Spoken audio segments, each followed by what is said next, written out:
मुझे नहीं फिक्र कि लोग क्या कहते हैं, अगर मुझे किसी की फिक्र है तो वो कुछ होने के बावजूद भी तुम मुझसे पूछ रही हो कि क्या हुआ। सारा किया की आदत मत डाल लेना।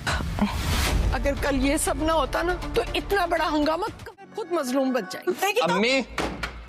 एक और बात, ट्रेन चढ़े मैं तेरा की आइंदा किस्त में आप देखेंगे कि जैसे कशमाला के घर वाले नाश्ता लेकर आते हैं तो आगे क्या देखते हैं कि हसन के घर में तो जैसे कोई मातम हुआ हो और कोई आदमी भी खुश नहीं है, जिसकी वजह से अब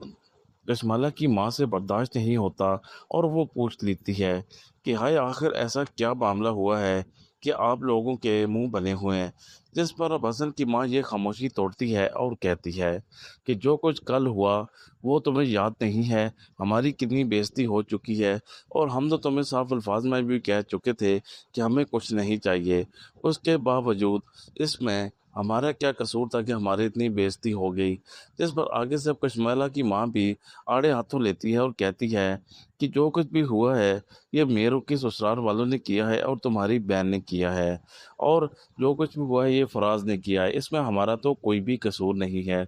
जिसके बाद अब हसन की माँ तो बहुत ज़्यादा सख्त गुस्से पे आ जाती है और कहती है, दिल ही दिल में सोच रही होती है